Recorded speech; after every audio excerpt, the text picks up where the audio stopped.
Bom dia, bem-vindos a mais um Terra a Terra. Hoje sentamos-nos para falar de agricultura. Agricultura tradicional, agricultura biológica, mas também agricultura inovadora ou associada à inovação.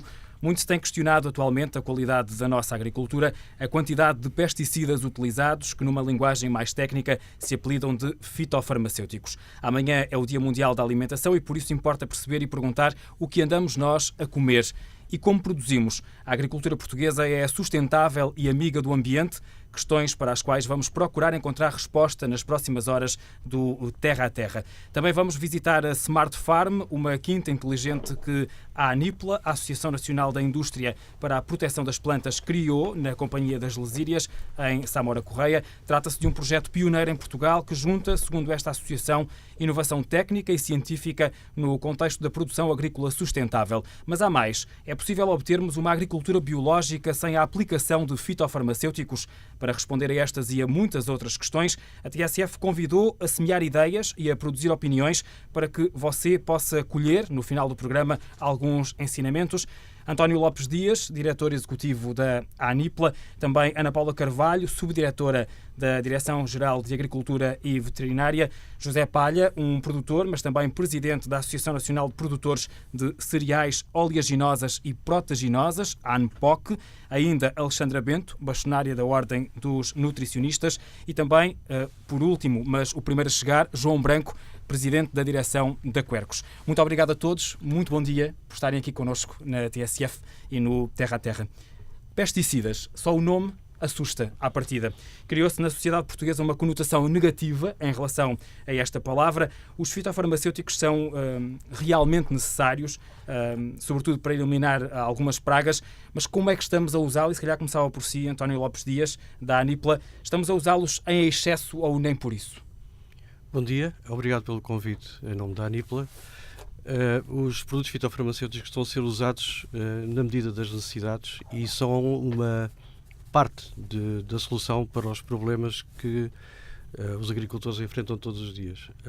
Problemas que podem decorrer de pragas, doenças, de infestantes, e existem todo um conjunto de soluções que podem ser utilizadas, sendo que os produtos fitofarmacêuticos são uma parte dessas soluções.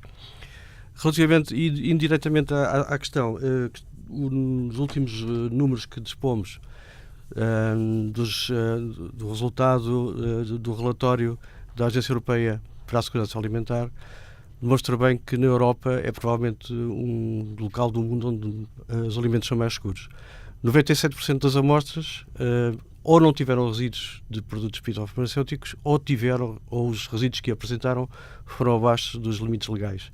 E isto é um valor que se tem vindo a repetir nos últimos 5, 6 anos e que, curiosamente, os resultados a que Portugal tem chegado estão dentro desta média. Portanto, os produtos fitofarmacêuticos estão a ser utilizados bem, de acordo com as necessidades, e continuam a garantir a sustentabilidade da agricultura e uma alimentação saudável e diversificada e em quantidade suficiente e necessária para as nossas necessidades. Daqui a pouco já lá iremos a esses números. A Quercus iniciou o seu trabalho na área dos pesticidas em 2006. Em 2013 aderiu à Pesticides Action Network, Pan-Europa, com quem trabalha desde essa altura, e em 2014, a par de uma campanha europeia, a Quercus desenvolveu em Portugal uma campanha sobre o glifosato e os herbicidas nos espaços públicos. Pergunto-lhe por isso, João Branco, qual é que é a interpretação que a Quercus faz destes números que há pouco o presidente da ANIPLA estava a referir? De facto, são públicos, não é? Foram divulgados e dizem que, ou mostram que aquilo que comemos não tem uma presença significativa para a saúde do ser humano e para o ambiente. Bem, isso talvez não seja bem assim, porque nas análises há muitos produtos que não são medidos sequer. Portanto, as análises são feitas à procura de determinados produtos e nós não sabemos que outros produtos, os pesticidas, poderão deixar nos alimentos. E, portanto, embora eu tenha que reconhecer que existe uma muito maior segurança na utilização de pesticidas e a qualidade dos pesticidas, em termos da sua perigosidade, tem vindo a melhorar substancialmente. A grande questão dos pesticidas é que os pesticidas estão ligados a um tipo de agricultura que é a agricultura intensiva ou a agricultura industrial, e fazem parte, é apenas um dos problemas desse tipo de agricultura.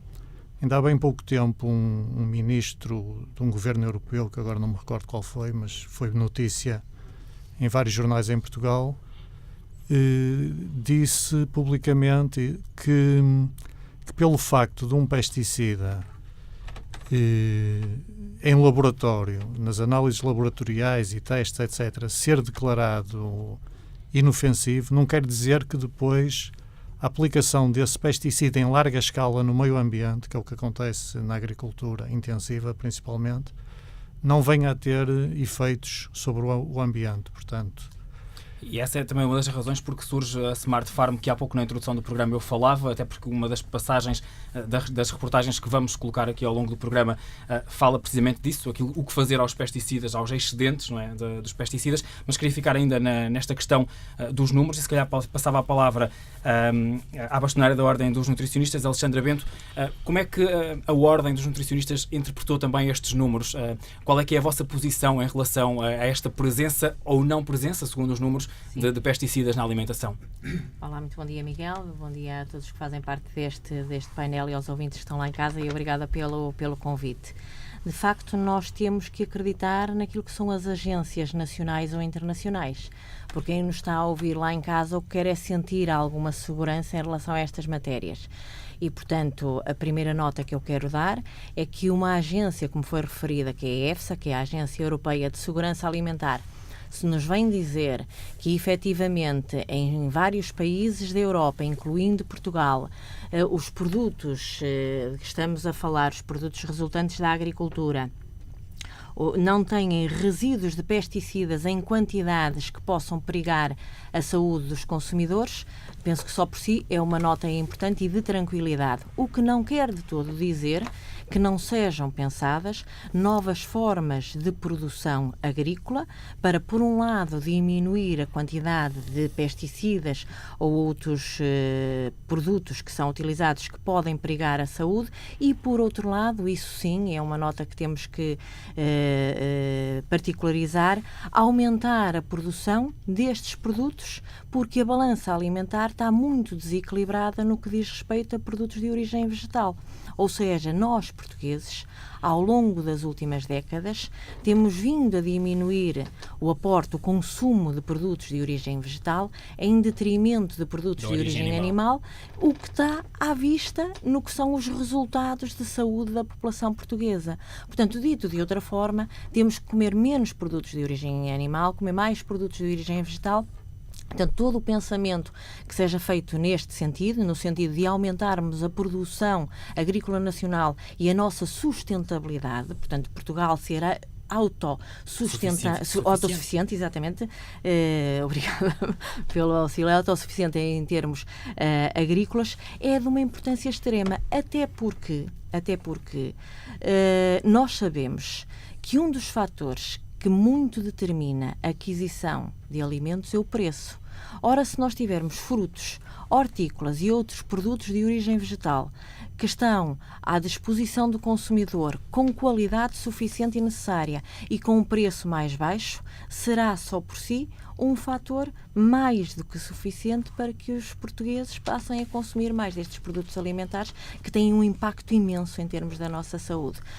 Por isso é que eu estou com muita expectativa para ouvir o programa de hoje, porque o que vamos ouvir falar é, para além daquilo que normalmente nós costumamos ouvir falar, agricultura convencional versus agricultura biológica, vamos ouvir falar de outras formas de produção agrícola que de alguma maneira podemos dizer que são mais inteligentes, que impactam aquilo que é a evidência científica, a inovação, a tecnologia, a bem de uma produção agrícola que seja mais sustentável. Eu estou com muita expectativa. Por isso tentámos que a mesa fosse também mais variada possível, mas também estou com expectativa para ouvir. E ao seu lado tem o José Palha, que é agricultor, apresentou-se como agricultor há pouco, é produtor, é também presidente da Associação Nacional dos Produtores de Cereais e entre outros produtos, e recentemente o José Palha fez parte de uma campanha da European Crop Protection Association, foi o produtor nacional escolhido, e esta campanha tem um título interessante e que me leva a uma pergunta: with or without, ou seja,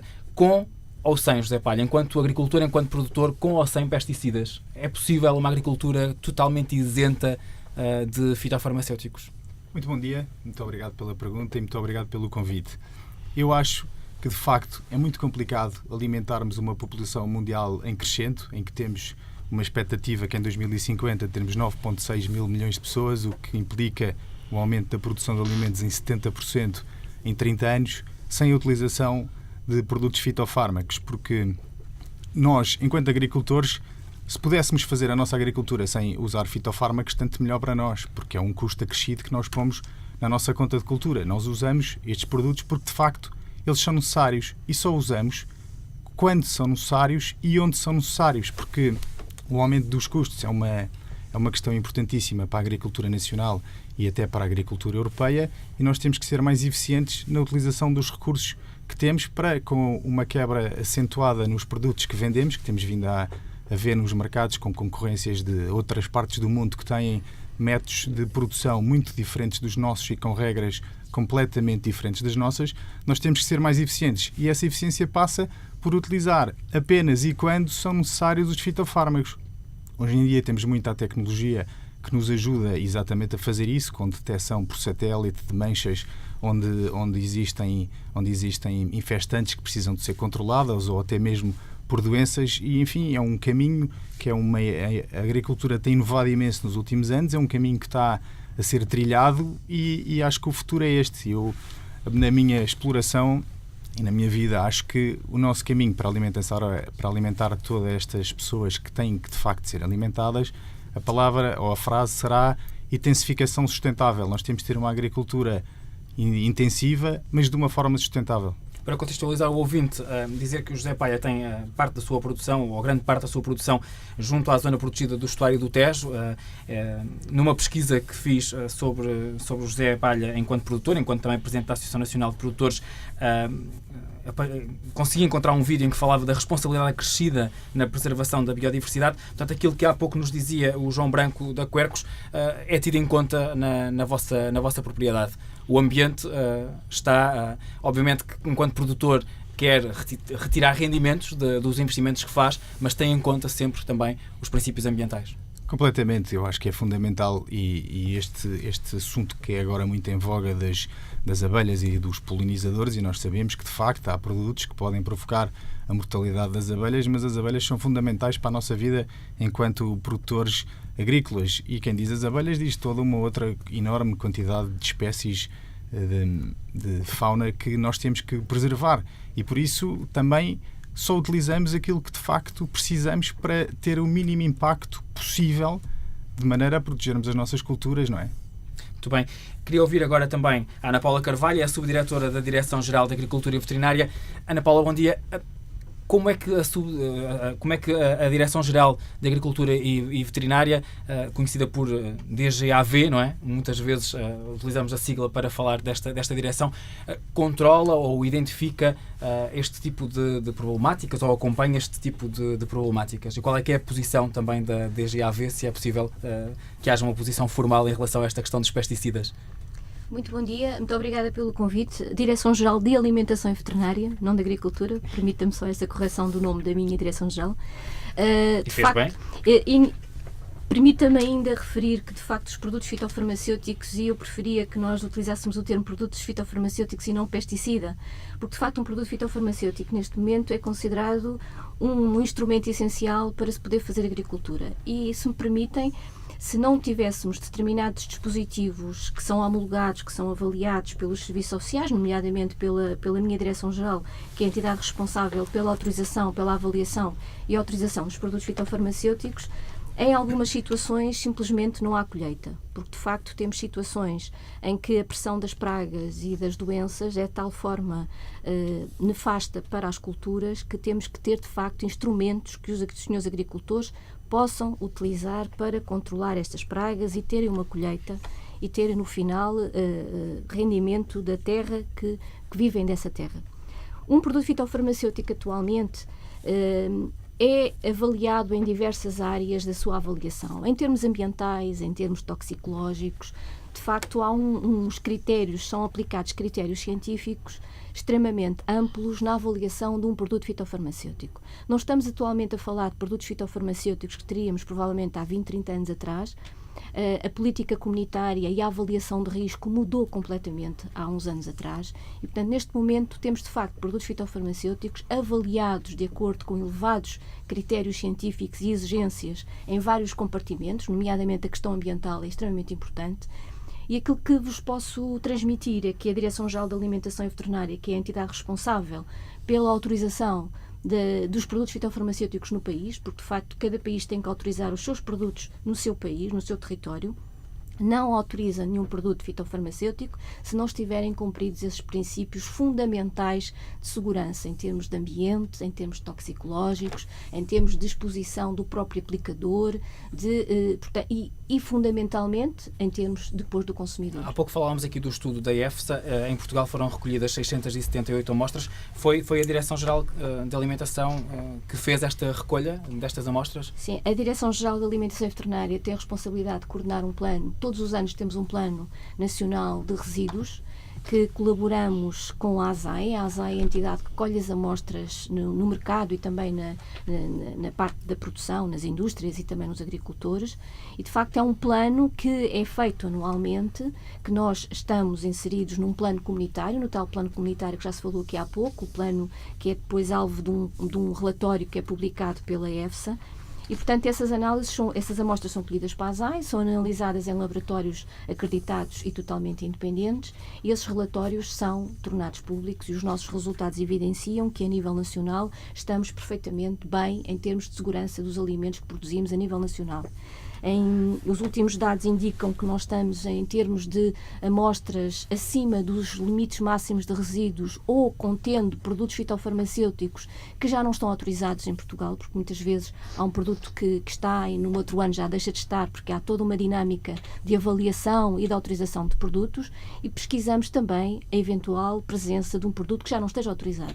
O facto de nós termos 2% de produtos acima que nós consideramos não conforme, esses 2,5% ou 2,7% não correspondem ao facto de termos 2,5% dessas amostras com perigo para o consumidor. Nada disso. Significa que alguns deles têm, por exemplo, um produto que não estava autorizado para aquela cultura, mas que não indica qualquer risco para o consumidor, simplesmente é uma infração legal porque houve uma aplicação de um produto que não estava autorizado, ou mesmo quando ultrapassamos os tais limiares máximos de resíduos, raramente essa ultrapassagem implica ou conduz a um risco para o consumidor, porque os limites máximos de resíduos que são estabelecidos a nível comunitário e também aplicados a nível nacional são estabelecidos a níveis de segurança extremamente elevados, ou seja, o LMR estabelecido é sempre frequentemente inferior, muito inferior aos limites toxicológicos. Portanto, estamos a trabalhar com níveis de segurança bastante elevados.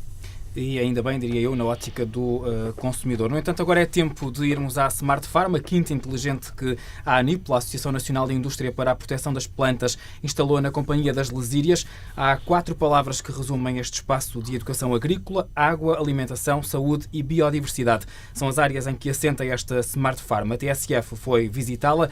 As boas-vindas são dadas pelo António Saraiva, presidente da Companhia das Lesírias. Já a visita é guiada pelo técnico da ANIPLA, João Cardoso.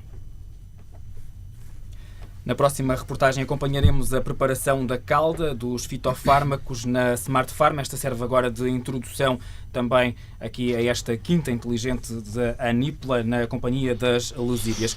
João Branco, a Quercus há pouco dizia que a agricultura intensiva é um dos das principais preocupações para a Quercus, a entidade que hoje representa aqui. Deu o exemplo do olival, há também o exemplo do amendoal, também já faz cultura intensiva. Como é que isto representa um problema para o ambiente? A Quercus tem identificado algum problema específico para o meio ambiente? Sim, mas deixe-me só dizer uma coisa antes, porque do que tivemos aqui a ouvir, portanto, parece que os pesticidas, no fundo, não são problema nenhum, quando isso não é bem assim. Porque nós olhamos para um rótulo de um pesticida e vemos lá a classificação toxicológica e há pesticidas que são mortais para o ser humano. Portanto, aqueles são produtos venenosos que nós estamos a lançar no ambiente. Além disso, apesar de um pesticida, nas concentrações que existem nos alimentos, não matar a pessoa ou não lhe provocar uma doença diretamente, não quer dizer que a longo prazo não venha a ter outro tipo de consequências na saúde das pessoas. E ouvi falar aqui a nossa colega da Direção-Geral da Agricultura e Veterinária que há culturas... Alimentação e Veterinária, desculpe. Que há culturas que só podem ser feitas com pesticidas, o que é verdade, mas isso é uma guerra contra a natureza. Esse é o tipo de agricultura que nós temos que abandonar. Nós não podemos, a agricultura não pode ser uma guerra contra a natureza. A agricultura tem que ser feita naturalmente, apoiando, portanto, tem que ser culturas que não exijam essa carga de pesticidas. Mas voltando então à minha pergunta, consideram que a agricultura intensiva seja uma dessas formas de agricultura? Claro, então? A agricultura intensiva tem vários problemas, e há aqui pessoas que sabem isso muito melhor do que eu, tão bem como eu. É que a agricultura intensiva precisa de uma série de coisas que são os chamados fatores de produção. E digo-lhe já, e uma das principais vítimas, ou as grandes vítimas até, da agricultura intensiva são os próprios agricultores, que muitas vezes estão presos ao tipo de agricultura intensiva. E nós cá em Portugal temos vários tipos de agricultura intensiva. Temos, por exemplo, o leite, que é uma agricultura intensiva, temos o tomate, temos a maçã, temos uma série de produtos, temos os hortícolas. E muitas vezes o que esses agricultores fazem é trocar dinheiro por dinheiro, quer dizer, e eles estão numa armadilha que nem sequer podem fugir. Se nós formos falar com muitos agricultores, eles queixam-se. Nós não ganhamos dinheiro, nós temos prejuízo. Porquê? Porque os agricultores têm que gastar 1 milhão de euros nos tratores, nos adubos, nos pesticidas, nas lavouras, nas aplicações, etc., que é o que precisam para aquela produção intensiva, e depois vão vender o produto por 1 milhão e 1.000 euros. Quer dizer, eles tiveram que empatar 1 milhão de euros para ganhar 1.000 euros. Isto é uma imagem, claro. E, portanto, esse tipo de agricultura, que é a agricultura intensiva, é uma agricultura que, na medida do possível, tem que ser abandonada, porque funciona também como uma guerra contra a natureza, e produz alimentos de baixa qualidade. É preciso nós termos noção que os alimentos da agricultura intensiva são de baixa qualidade, porque toda a gente sabe, e toda a gente diz isso. E as maçãs que eu apanhava na aldeia é que eram boas. Porquê? Porque eram da agricultura extensiva. Têm os sabores naturais das João coisas. Branco, eu vou ter que fazer isto com todos vocês, que é ser o advogado do diabo, não é? Há pouco, creio que a doutora Alexandra Bento já passou um pouco aí pela questão da necessidade de alimentar todo o planeta, não é? Há números que nos dizem que a produção mundial de alimentos tem que duplicar até 2050. Sim, mas como é que vamos conseguir fazê-lo sem a produção intensiva? Ainda bem que me fala nisso, porque isso, digamos que é uma desculpa para manter a produção intensiva. E é um mito, porque há outras maneiras para ajudar a resolver o problema. Eu posso lhe dizer várias coisas. Primeiro, nos países desenvolvidos, as pessoas consomem muito mais do que aquilo que precisam consumir. E está aqui a bastonária da ordem dos nutricionistas, que sabe perfeitamente isso. Quer dizer, na Europa e nos Estados Unidos e em alguns países da Ásia, o consumo de alimentos é muito superior ao consumo de alimentos que as pessoas têm que consumir, e isso é mau para a saúde das pessoas. Portanto, nós estamos a fazer uma grande parte da agricultura intensiva é uma agricultura desnecessária.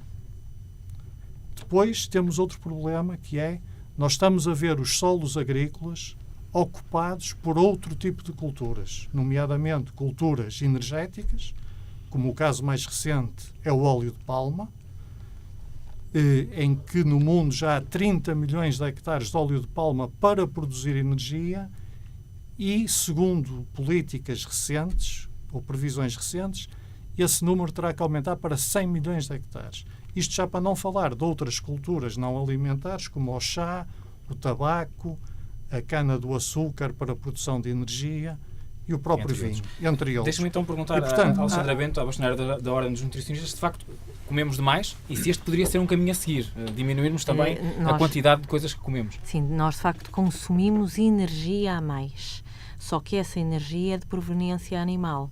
Portanto, o que é certo é que o consumo de produtos hortícolas e de frutas é inferior às necessidades em Portugal e na maioria dos países por esse mundo desenvolvido afora. Portanto, carga energética, sim senhora, muito mais do que o necessário. E é engraçado verificar que nas últimas décadas em Portugal o consumo de energia tem vindo sempre a aumentar, mas muito à custa tudo de produtos de origem animal. E, portanto, acho que lhe respondi. Vou ter que levar a conversa aqui para o António Lopes Dias. É evidente que o que um nutricionista deseja é que frutas e produtos hortícolas seja aumentada a disponibilidade. Portanto, que estejam mais disponíveis para o consumidor a um preço que seja mais acessível, livres de substâncias tóxicas e com o maior valor nutricional possível. Porque também sabemos que os produtos podem ter valor nutricional diferente, até consoante a altura de maturação do próprio produto, se ele está mais maduro ou menos maduro. Porque também já agora deixe-me dizer-lhe uma outra coisa. Quando nós pensamos qual é que é benéfico sobre o ponto de vista nutricional, os produtos de origem de produção biológica, de agricultura biológica ou de técnicas que são mais convencionais, eu digo-lhe que há poucos estudos que comparam um com o outro, até porque não é fácil de comparar, porque há aqui muitas questões confundidoras, nomeadamente o tipo de solos, não é? Mas mesmo assim, baseando-nos nos poucos estudos que existem, são muito controversas as conclusões, porque nós, de senso comum, éramos levados a dizer que um produto de uma agricultura biológica que é mais rico nutricionalmente que um produto alimentar que é de uma agricultura que usa técnicas convencionais, e portanto a resposta é: não há conclusões perfeitas nesse sentido. Porventura podemos dizer que são mais saborosos, e esse sabor, haverá aqui quem sabe mais do que eu nesse domínio. Sim, mas do ponto de vista nutricional não há... Mas esse sabor poderá ser pela maturação do produto. E, efetivamente, parece que os da agricultura biológica poderão ter um pouco mais de fitonutrientes do que os outros, o que é uma vantagem em termos de saúde, mas aqui a questão preço para mim também continua a ser importante, porque como nutricionista eu quero que a disponibilidade destes produtos, e não é a qualquer custo, a disponibilidade destes produtos para o consumidor que aumente. E se nós temos outras técnicas de produção agrícola que saem desta dualidade, agricultura convencional e, portanto, tudo muito mal, porque o objetivo é uma agricultura intensiva e, portanto, não é isso que interessa, ou agricultura biológica, que é para uma faixa muito restrita, com um preço mais elevado e mais difícil de estar disponível ao consumidor. Isso é uma aqui para o António Lopes Saraiva, desculpe interrompê-la. Parece-me que temos um meio termo. Onde é que vamos encontrar o meio termo? Isso. Onde é que vamos encontrar o meio termo? Agora cabe-lhe a si, e desculpe lá a expressão, descalçar a bota, não é? Lopes Dias. Realmente há aqui uma série de questões que se estão a cruzar, e teria que começar para responder ao colega da Quercus que não há agricultura mais natural ou menos natural. Desde que o homem deixou de ser recoletor para começar a semear, passou imediatamente a mudar o ambiente. O que se passa é que quando nós fazemos agricultura, estamos a intensificar, ou digamos, a colocar numa determinada parcela de terreno um conjunto de indivíduos da mesma espécie e, obviamente, estamos a favorecer um ambiente propício ao desenvolvimento de pragas e doenças, precisamente vivem à custa dessa espécie, são parasitas dessa espécie. Isso passa se eu arrancar a vinha e colocar um olival, ou se arrancar um olival e colocar um pomar de macieiras. As pragas e as doenças continuam, são bem diferentes. Portanto, e já agora, relativamente à questão da intensificação, realmente é um pouco estranho ouvir o que eu acabei de ouvir, porque a produtividade agrícola tem sido fundamental até para a evolução da nossa própria espécie. Nos anos 60, a média de produção mundial de cereais, produtividade por hectare, era menos de 2 toneladas por hectare. Hoje estamos nas 6 toneladas por hectare. Eu pergunto o que é que seria hoje a produzirmos no mundo 2 toneladas por hectare, sabendo que atualmente há muito menos área cultivada do que havia nessa altura. Ainda há pouco tempo saiu um artigo no Expresso, com certeza que todos viram, em que se estima que todos os anos a área agrícola mundial que é abandonada é o equivalente à superfície da Inglaterra, anual. Portanto, quando a necessidade é cada vez maior. Se nós estamos a querer uma necessidade, se nós temos uma população em crescendo e mais, nós não precisamos só de mais alimentos, como dizia a colega da Ordem dos Nutricionistas, as necessidades alimentares, sobretudo no mundo desenvolvido, são cada vez, mais exigentes, porque hoje, no mundo desenvolvido, não se trata de haver fome, julgo eu, na Europa não há fome, o que há é necessidade de outro tipo de alimentos. Já se falam em superalimentos, nas sementes de goji, na quinoa, nisto e naquilo, e portanto a agricultura tem que ser capaz de dar resposta a todas essas necessidades. Nesse sentido, isso só é possível com o desenvolvimento da ciência e da tecnologia. A questão da intensificação da atividade agrícola não é necessariamente uma coisa má para o ambiente. O que é preciso é fazê-lo de forma consciente, responsável e sustentável. É por isso que nós instalamos na maior exploração agrícola nacional, portanto, que dispensa qualquer apresentação, um conjunto de técnicas e de ferramentas que estão atualmente a funcionar. Aquilo não é só, digamos, uma montra para inglês ver, como se costuma dizer, aquilo está a funcionar para o próprio benefício da Companhia das Gelsias e que nós podemos mostrar a todos os dias a quem nos quiser visitar, e fica desde já o convite à Quercus para visitar a Smart Farm. Teremos todo o gosto em tê-los por lá.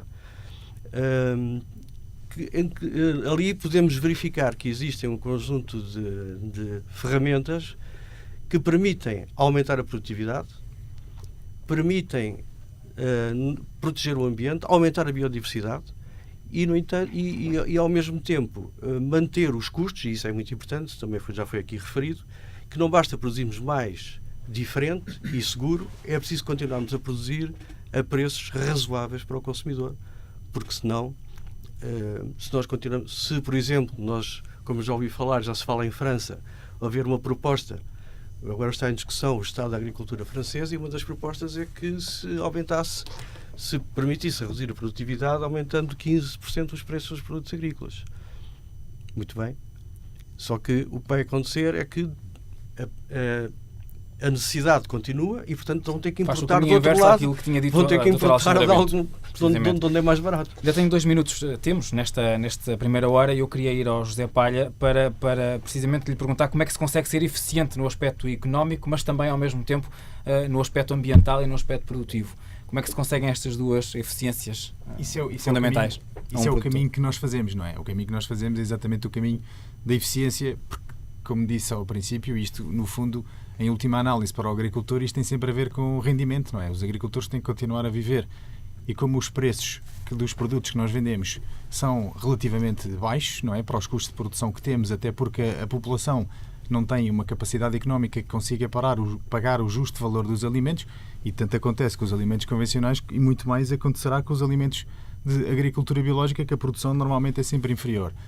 E de maneira que o que nós temos que fazer é, utilizando as tecnologias disponíveis e a inovação que todos os dias tem aparecido na agricultura, conseguir utilizar cada vez menos e produzir cada vez mais. No fundo, o objetivo é esse, tentar interferir o menos possível com o ambiente que nos rodeia e ainda assim conseguir aumentar a produção. Até porque eu tenho uns números que acho que é engraçado de saber, que em 1900 estima-se que um agricultor alimentava 7 pessoas.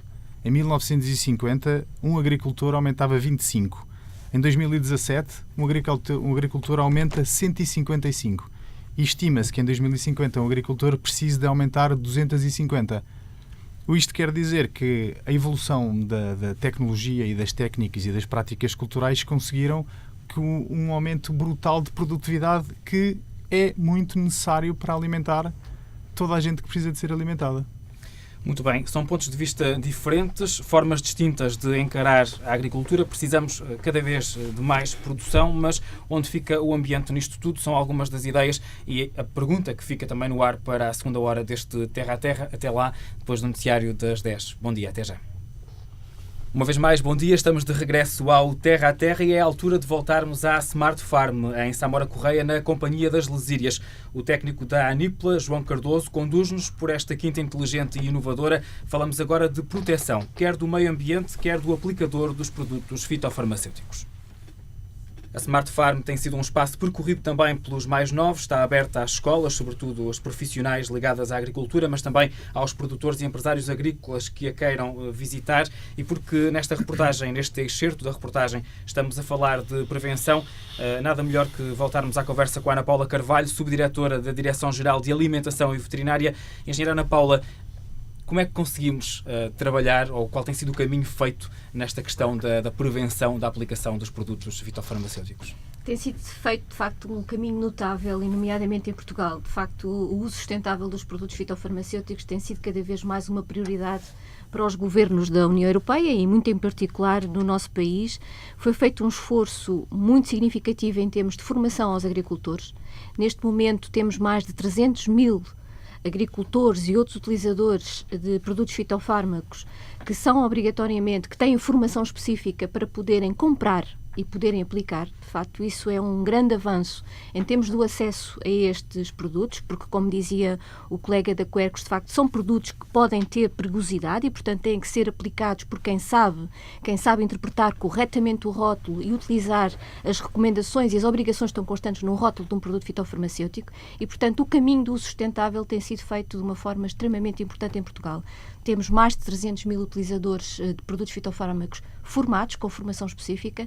Temos mais de 1.900 lojas que apenas podem vender produtos fitofarmacêuticos se estiverem licenciadas para o efeito. Portanto, as nossas lojas de vendas de produtos fitofarmacêuticos têm critérios para poderem ser autorizadas a vender, o que não acontece em todo o espaço europeu, e nós, de facto, temos Portugal está muito à frente em termos de venda de produtos fitofarmacêuticos. Os operadores de venda que estão ao balcão têm informação específica para estarem ao balcão. Existem técnicos responsáveis por essas empresas que estão a comercializar os produtos, que têm o dever de aconselhar quem vai adquirir, quem vai comprar um produto, alternativas.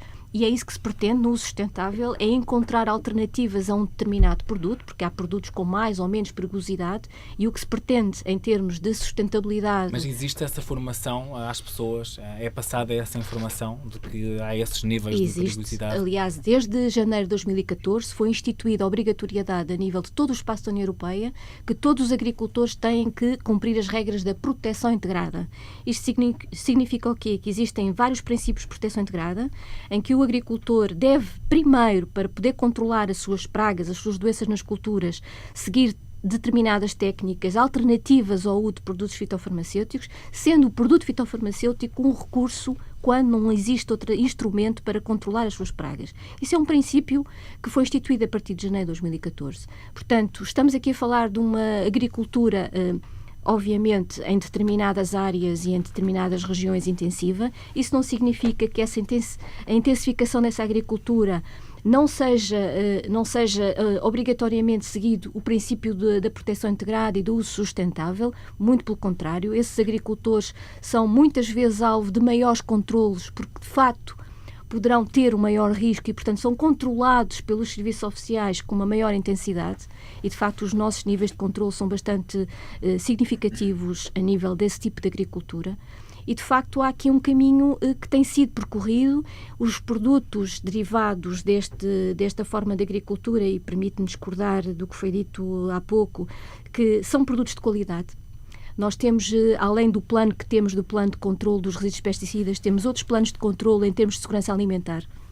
E, portanto, não posso de forma nenhuma deixar de afirmar que, de facto, esses produtos têm qualidade. Mas cá vai o advogado do diabo outra vez, tem que ser.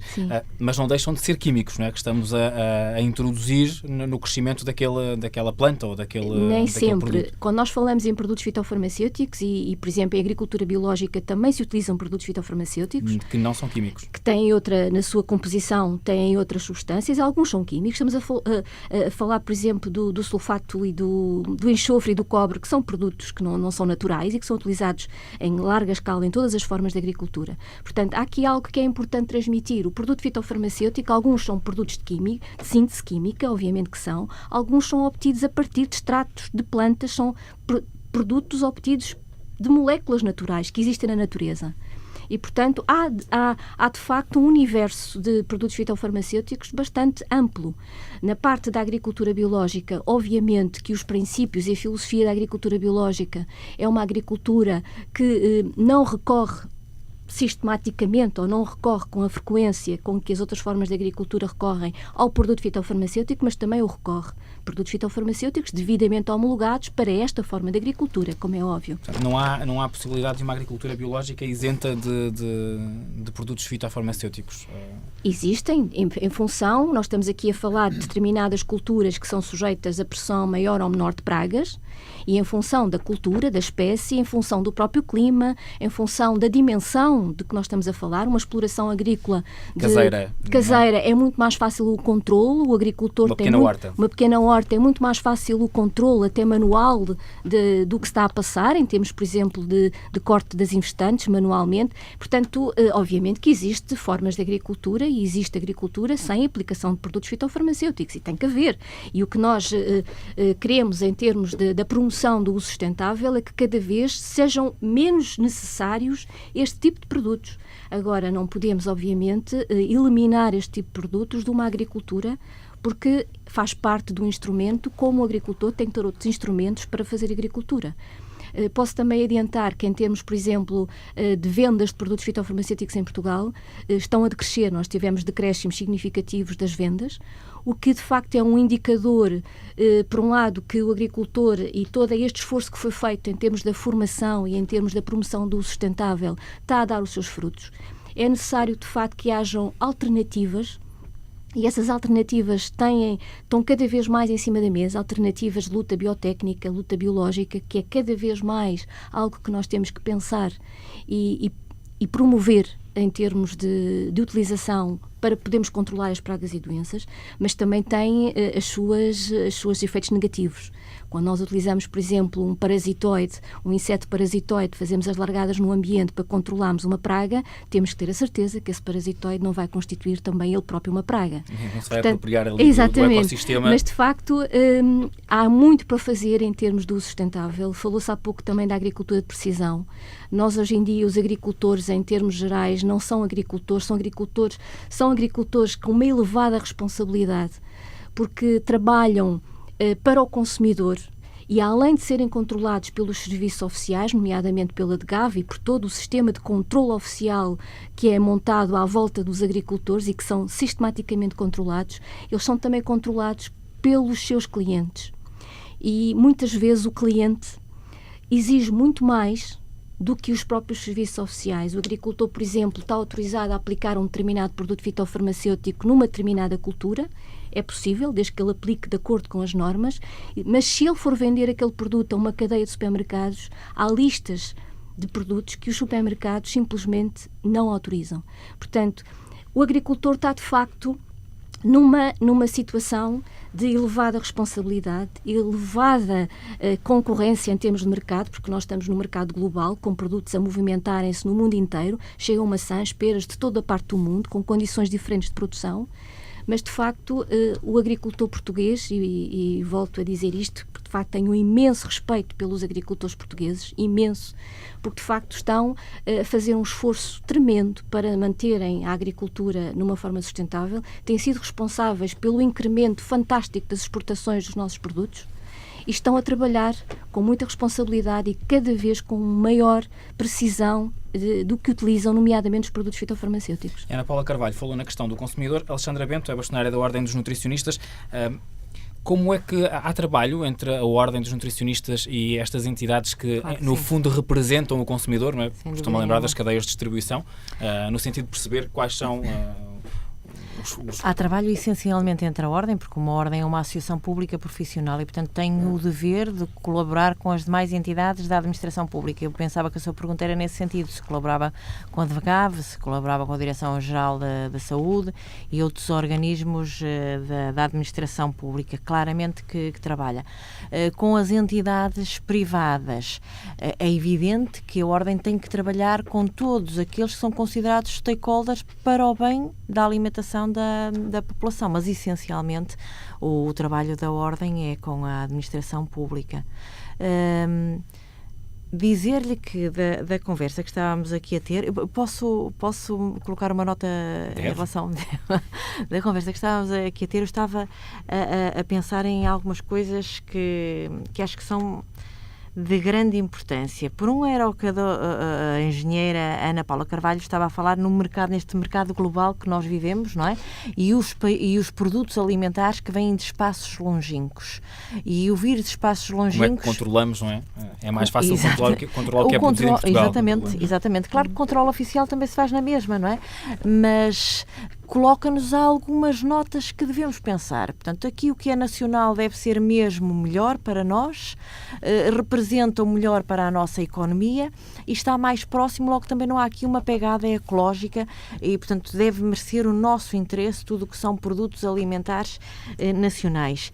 E ao dizer produtos alimentares nacionais, eu ainda reportava para a questão da tradição alimentar. Quando há um bocado o engenheiro António Lopes Dias falava no estarmos abertos àquilo que é inovação alimentar e falou, por exemplo, na quinoa e nas bagas de goji, eu diria assim, não vamos estar muito atentos a isso, por favor. Vamos estar atentos àquilo que são os nossos produtos alimentares muito tradicionais e que estamos a colocá-los de parte. Dizia alguns, digo-lhe, por exemplo, batata. Será que quem nos ouve tem a noção que a disponibilidade de batata ao longo das últimas décadas tem diminuído e no que diz respeito aos estudos que eu própria tenho vindo a fazer, tal assume uma responsabilidade muito grande naquilo que é a pioria dos hábitos alimentares dos portugueses? A batata, por exemplo, estamos a falar de um produto alimentar interessantíssimo, rico em hidratos de carbono, mas não o vamos rotular de mau produto, porque são hidratos de carbono muito bem tolerados por nós, seres humanos, que é o amido em concreto. Por que não falarmos de outros produtos alimentares, como todas as bagas que nós temos? Nós temos imensas bagas. Por exemplo, a baga de sabogueiro. Será que quem nos ouve pensa na baga de sabogueiro como um produto que é de uma riqueza em termos de fitonutrientes fantástico, riquíssimo em antioxidantes? E que se calhar nunca comeu, como eu. Se calhar nunca comeu, mas quem fala nesta, eu falei nesta propositadamente, porque há meia dúzia de anos atrás ninguém tinha ouvido falar na baga de goji. E eu achava mais interessante ouvir-se falar nesta porque é nossa. E eu conheço a produção em Trás-os-Montes, não sei se há noutros locais do país, com franqueza, não sou muito conhecedora daquilo que são tudo que são as produções do nosso país, mas esta, por exemplo, a castanha. A castanha que nós consumimos quando vamos ao supermercado e compramos castanha congelada, muita dela não é nacional. Eu gostava que toda fosse nacional.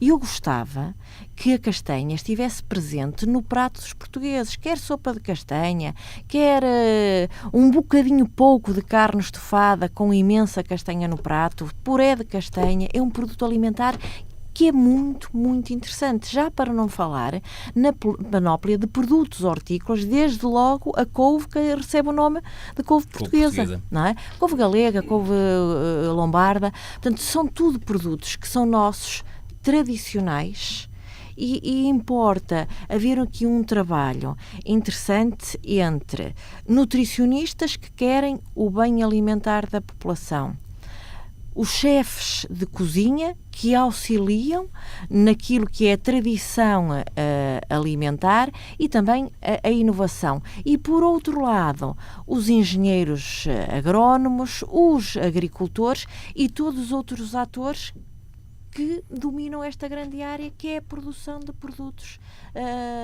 agrícolas no nosso país. Acho que todos temos que estar mais sintonizados e aí, para responder diretamente ao que me estava a dizer, quando me diz a ordem faz isto, tem que fazer mais, claramente tem que fazer mais. Eu devo lhe dizer que a Ordem dos Nutricionistas vai ter o seu grande congresso no dia 22 de novembro, no Centro Cultural de Belém, e uma das temáticas que vai estar em discussão é isto mesmo, é os vários atores para aquilo que é o alimento no prato dos portugueses e a responsabilidade que cada um deles tem. Porque todos nós, em última instância, temos responsabilidade, todos nós que lidamos com o alimento, temos responsabilidade em termos da saúde alimentar da população portuguesa. Eu quero ouvir já de seguida, quer o engenheiro João Branco da Quercus, quer também o engenheiro José Palha, que é produtor e é presidente também de uma Associação Nacional de Produtores de Cereais, a ANPOC, mas para já é tempo de voltarmos à Smart Farm, até porque os ensinamentos continuam e agora falamos nos solos e nas possibilidades que existem em não deixar escorrer os fitofármacos, restringindo-os à planta onde devem surtir efeito. Na Smart Farm é possível, através de uma experiência simples, perceber toda a diferença. Uma vez mais, João Cardoso, o técnico da Anipla, que nos conduziu nesta visita pela Smart Farm. A Smart Farm que integra os projetos como o TOPS Water Protection, que se foca na prevenção de fontes pontuais e de fontes difusas, e também o Cultivar a Segurança, que fomenta a utilização correta de equipamentos de proteção e de medidas de segurança que os utilizadores de produtos fitofarmacêuticos devem adotar para se protegerem a si e também à vizinhança. João Branco, enquanto Presidente da Quercus, e parece-me, e se calhar corre algum risco em dizer esta afirmação, mas é no sentido de provocar a sua reação. Parece-me um pouco o caminho que percorremos inevitável de abandonar na totalidade os fitofarmacêuticos, diria eu, numa agricultura. Perante esta inevitabilidade, o trabalho que se faz no sentido de que seja mínimo ou mínimos os impactos que chegam ao ambiente, é suficiente aquilo que se anda a fazer atualmente? Ou precisamos de um caminho... Estamos a meio do caminho, precisamos de percorrer mais? Assim, é óbvio que a evolução em Portugal tem sido extremamente positiva, eu já disse isso no início. Mas há uma coisa que fique bem claro: a nível mundial, a agricultura, que inclui a agropecuária e a silvicultura, além da produção agrícola, é o principal problema ambiental do planeta hoje em dia. E esse problema tem múltiplas questões, desde a erosão dos solos, a utilização da água, a contaminação da água, a desflorestação, a salinização dos solos, enfim, portanto, há aqui uma coisa, o próprio consumo energético da agricultura, e, portanto, isto é um assunto muito complexo e que tem que ser visto a nível global. É óbvio que em Portugal a situação da utilização dos fitofármacos é muito melhor, digamos assim, do que num país sem lei como a Colômbia ou um país do género. Portanto, não podemos comparar coisas que não são comparáveis. Mas aquilo que perguntava é se ainda há caminho a fazer, apesar de tudo. É óbvio que ainda há caminho a fazer. Mas, se me permite, eu gostava só de dizer aqui uma coisa, que a minha colega da Direção-Geral de Alimentação e Veterinária veio dizer que a qualidade dos produtos é a mesma.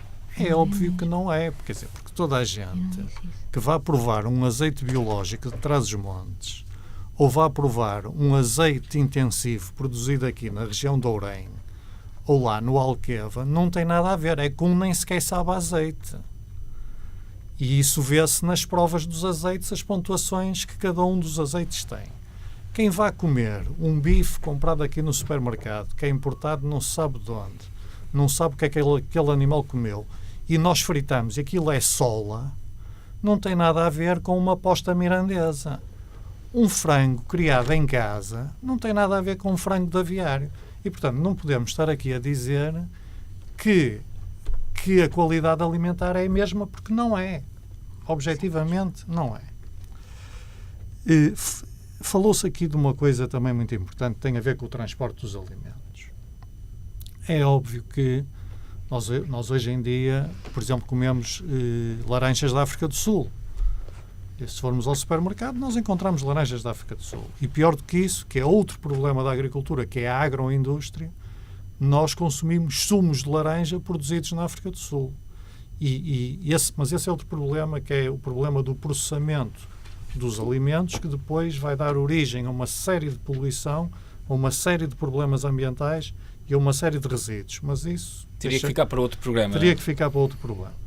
Mas, portanto, realmente temos esse problema do transporte dos alimentos que liberta CO2, como é lógico. É que ele tem que vir de avião, de barco, seja como for, e vai provocar emissões. Mas, em alguns casos, e eu digo-lhes que não sou nada adepto do nacionalismo alimentar, porque assim, eu prefiro comer uma maçã biológica produzida em Espanha ou na Itália do que uma maçã industrial produzida em Portugal. Porque a maçã biológica, o azeite biológico produzido em Espanha, de certeza que é muito melhor e dá maior garantia de qualidade do próprio alimento em termos de sabor e dá mais garantia da ausência de resíduos no alimento do que o mesmo alimento produzido industrialmente em Portugal. Ter essa certeza, essa certificação? Temos a certeza porque existem as certificações da agricultura biológica, que na Europa se chama agricultura orgânica. Portanto, nós quando temos um certificado que um produto é biológico, uma maçã é biológica, nós sabemos que aquela maçã foi produzida de determinada maneira que me dá muito mais garantia, quer de sabor, quer da própria qualidade do ambiente em termos de resíduos. E, portanto, isto do nacionalismo biológico, os nossos alimentos são melhores que os outros, isso é uma grande treta. Os nossos alimentos são iguais aos outros. O nosso alimento, por ser produzido em Portugal, não é melhor que o alimento por ser produzido em Espanha. E Espanha é perto, e em alguns casos, a própria pegada carbónica, por um dos problemas da produtividade, e a Quercus não é contra o aumento de produtividade, mas o aumento de produtividade pode ser obtido de várias maneiras, e uma delas é o melhoramento das plantas, porque não é só os pesticidas que aumentam a produtividade. Há muitas coisas que aumentam a produtividade. E há uma coisa que aumenta a produtividade especialmente, que é a mecanização da agricultura. Por isso é que nos anos 70 um agricultor produzia para 10 ou 15 pessoas e agora produz para 30 ou 40. É óbvio. Porque eu quando era novo, eu trabalhei na agricultura. E nós apanhávamos a uva à mão, as amêndoas à mão, a azeitona à mão, etc. E precisávamos de 50 pessoas. Hoje vão 3 ou 4 pessoas e fazem o mesmo serviço. Portanto, há uma mecanização da agricultura. Mas essa mecanização também produz muitas emissões, além de outro tipo de poluição, que nem sequer depois é totalmente controlada, porque o mundo rural está cheio de pequenos focos de poluição, desde os óleos dos tratores, sucatas, baterias abandonadas, etc. Portanto, a própria mecanização também traz alguns problemas de poluição. Permita-me que pergunte ao José Palha, enquanto produtor, como é que vê esta expressão de mais vale uma maçã biológica vinda de Espanha do que uma maçã industrial criada, digamos assim, produzida em Portugal? Obviamente que não concordo nada com isso, não é? Primeiro, isso me permite, gostava aqui só de deixar aqui uma nota, que há vários tipos de agricultura, como sabe, e em Portugal, além da agricultura biológica, e na Europa, há também a produção integrada, que é um degrau abaixo da agricultura biológica e um degrau acima, se quer dizer, da agricultura convencional. E nós produtores, a minha exploração está em produção integrada, consigo níveis de produtividade interessantes que me permitem ter rendimento. Em agricultura biológica eu não consigo. Eu não consigo produzir a mesma quantidade não consigo ter a mesma produção em agricultura biológica. É exatamente esse o grande problema da agricultura biológica. Eu faço agricultura convencional não por dogma, não é não acreditar na agricultura, não é por ser duro de cabeça que faço agricultura convencional, é porque a agricultura biológica não me permite sobreviver. A questão é tão simples quanto isso.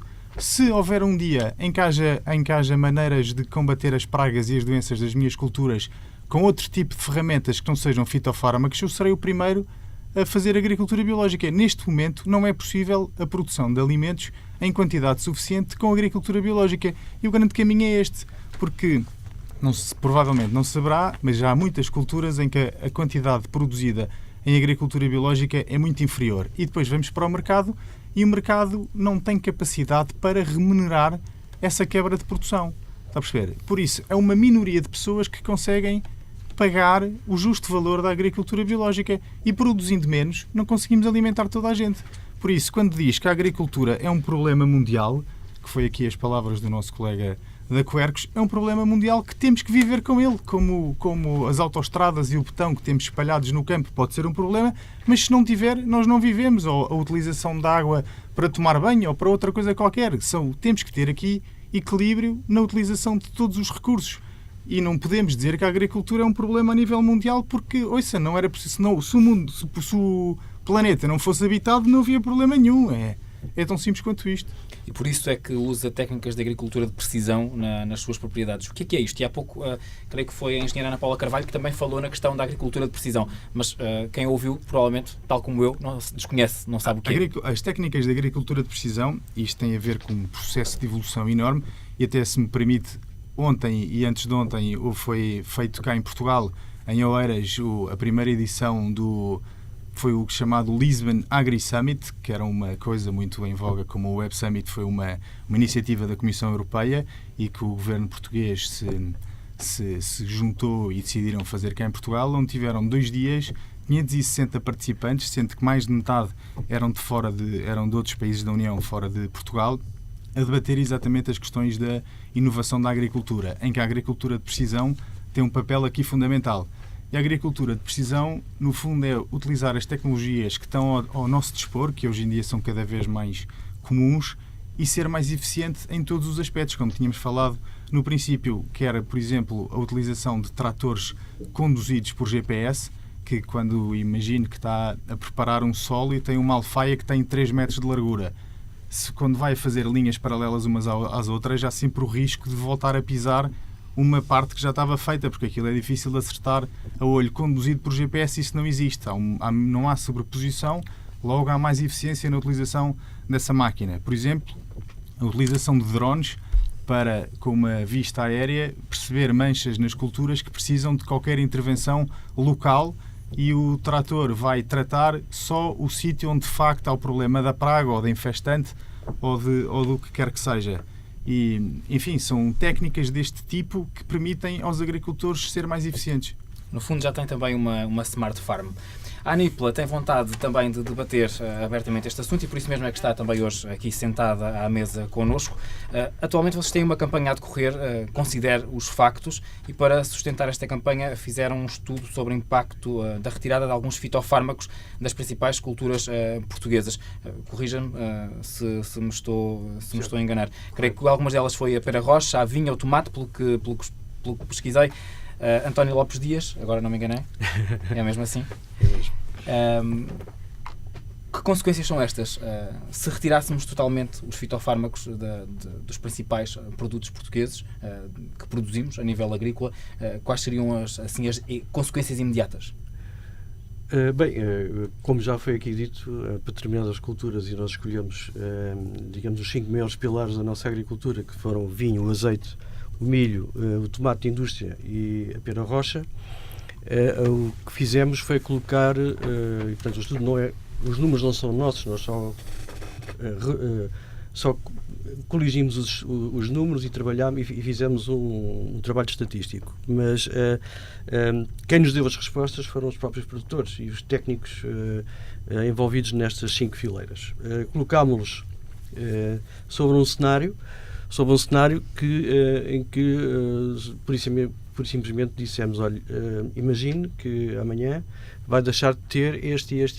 Fizemos uma lista de produtos para um determinado número de doenças e pragas para os quais estão homologados para aquela cultura que estávamos a falar, e agora dê-nos a sua opinião sobre qual é que seria a produtividade. E foi com base nesse estudo que nós chegámos à conclusão que, de facto, a situação seria alarmante. Nós estamos a falar de uma quebra na ordem dos 50% daquilo que é hoje a nível do rendimento do produtor agrícola, que em termos de números andará à volta dos 800 milhões de euros. Andaria. felizmente não vai andar, nem nós não acreditamos que isto aconteça, mas efetivamente é um cenário. É um cenário que se coloca pela aplicação do Regulamento Europeu da homologação de produtos fitofarmacêuticos, que neste momento está em vigor e que coloca em risco, e tem havido muita movimentação nesse sentido, coloca em risco o facto dos agricultores poderem dispor de soluções para produzirem as suas culturas. O estudo foi feito em Portugal, mas a nossa congénere europeia fez o mesmo estudo em vários países da Europa e os resultados foram idênticos, muito semelhantes. Essa é a tal campanha que lá se chama With or Without, que há pouco referiu, e que nós aqui em Portugal traduzimos para Considera os Factos. Portanto, o que nós fizemos foi pegar no conceito da campanha e aplicar os números de Portugal à campanha. Essa campanha tem, quanto a nós, um lado que nós valorizamos muito, que é chamar a atenção da opinião pública, quanto mais não seja para que a agricultura existe, para que olhe para a agricultura e que realmente há aqui uma atividade que permite que eu tenha uma determinada qualidade de vida e que lá fora alguém anda a trabalhar para eu poder alimentar-me e vestir-me, porque a agricultura não nos alimenta só, também nos veste, também produz medicamentos, enfim. Portanto, isto é uma campanha que tem como público-alvo o consumidor final. O consumidor final. O público em geral, como se costuma dizer. O grande público. A Smart Farm, que já visitámos aqui várias vezes ao longo deste programa, a vossa intenção é formar o agricultor, no sentido de melhores técnicas da aplicação dos fitofarmacêuticos para que também haja mais preservação do meio ambiente. Exatamente. É isso? Esse é um dos principais objetivos. Nós utilizamos neste momento a Smart Farm para um local de formação, sobretudo sobre o projeto que referiu, que é o projeto TOPS, que é um projeto que visa dar ao agricultor noções e ferramentas para que ele possa evitar a poluição potencial de águas através da aplicação de produtos fitofarmacêuticos. Portanto, já formámos 300 agricultores e técnicos e até ao final do ano vamos formar mais 200. Estamos a falar ao final de 2018 provavelmente formaremos a volta de 700 agricultores e técnicos, muitos deles na Smart Farm. Mas eu também queria chamar a atenção que a Smart Farm está aberta ao público não profissional, digamos assim. Porque é muito importante que as pessoas tenham um contacto com o campo e sejam confrontadas com a realidade e, sobretudo, que sejam devidamente informadas e não desinformadas, porque é o que acontece muitas vezes. Há muita gente que, enfim, não conhece e só vai às redes sociais e depois acaba por ter desinformação em vez de informação. Alexandra Bento, a bastonária da Ordem dos Nutricionistas. Vou-lhe fazer agora uma pergunta, não sei se será a jeito de provocação ou de curiosidade. Existe aconselhamento alimentar? É possível que exista aconselhamento alimentar, porque é o que faz, creio eu, o nutricionista na consulta de nutrição, não é? Com base no respeito pela natureza, ou seja, é possível que haja uma espécie de ética alimentar, obviamente sem cair em fundamentalismos, sim, mas é possível que isto exista? Eu acho que é importante que exista, não é? Porque nós temos que ter respeito por aquilo que é nosso e o planeta é nosso. E, portanto, não podemos querer estar a alimentar a população atual e pôr em causa aquilo que é a população futura.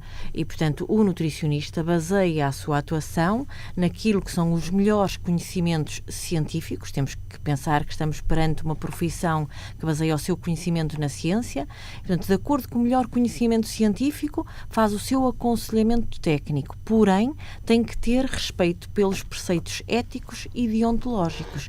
E, portanto, quando eu há pouco lhe dizia o que lhe dizia em relação à agricultura convencional e à agricultura biológica, não é a minha opinião. Não é a minha opinião. Eu não devo transportar a minha opinião pessoal. A minha opinião deve ser a minha opinião como técnica, baseada naquilo que é a investigação dos outros. E por isso é que quando estava a falar consigo, baixei os meus olhos para ver dentro dos apontamentos que tenho, em que de facto nós temos há poucos estudos publicados que comparam os alimentos produzidos em técnicas convencionais e em técnicas de agricultura biológica. Há poucos. E depois, dentro dos poucos que há, os resultados são controversos, logo quer dizer que são inconclusivos no que diz respeito a valor nutricional. Parece que o valor nutricional dos produtos de agricultura biológica pode ser um pouco superior no que diz respeito a fitonutrientes. Foi o que eu lhe disse há pouco. É o que a ciência me diz. E depois, as grandes autoridades também têm que nos dizer qualquer coisa nessa matéria. Se eu não confio nas grandes autoridades, pois com certeza que eu tenho que questionar, mas tenho que confiar. E as grandes autoridades nesta matéria, em termos internacionais, é a EFSA, Agência Europeia de Segurança Alimentar. Em termos nacionais, temos a Agência Nacional de Segurança Alimentar, não é?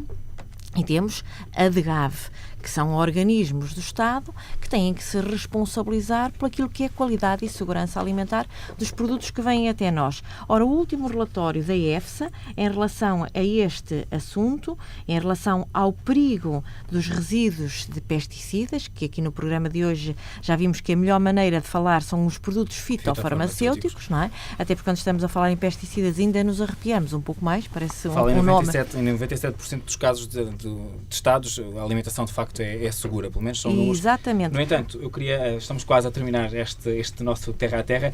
Queria ainda passar a palavra ao engenheiro João Branco, sobretudo para lhe perguntar, e se é que é possível dizer-me isto num minuto, que passo deveríamos dar para ter uma agricultura mais amiga do ambiente em Portugal? Bem, olha, deixa-me dizer uma coisa que não posso ficar calado em relação a isso. É que aqui falou-se muito em agricultura tradicional e agricultura biológica, mas a agricultura intensiva não é a agricultura tradicional. Portanto, nós temos que chamar aqui os bois pelos nomes. O convencional. Nós temos a agricultura convencional, que era a agricultura que os meus pais e os meus avós praticavam e que eu também ainda pratico.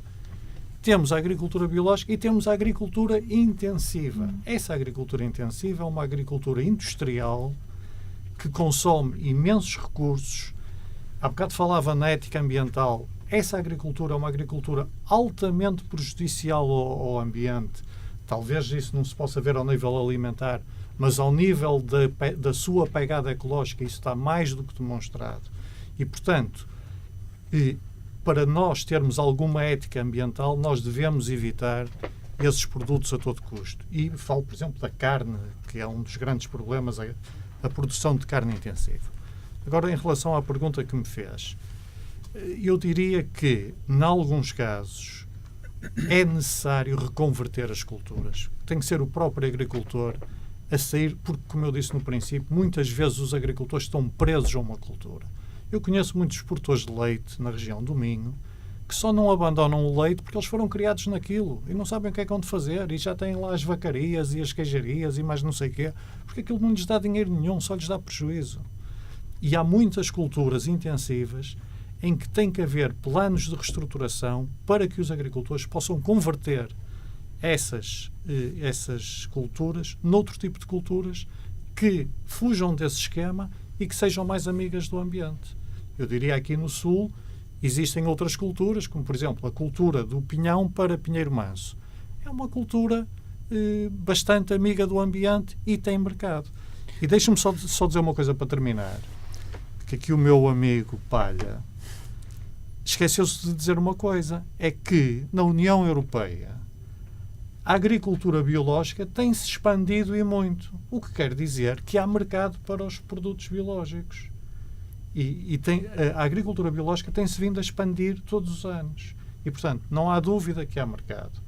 Agora, eu sei que vai ser impossível toda a gente mudar para a agricultura biológica, mas temos que fazer um esforço para que seja o máximo amiga do ambiente possível e digo já que louvo todas as iniciativas de todos vós para tentarem esse objetivo. Mas, como é lógico, eu estou aqui para defender a agricultura biológica. E é assim que temos que terminar este Terra a Terra. Fica aqui a nota de que mesmo a agricultura biológica, em alguns momentos, também ela leva componentes de fitofarmacêuticos, obviamente que são diferentes, como explicou a Ana Paula Carvalho, subdiretora da Direção-Geral de Alimentação e Veterinária.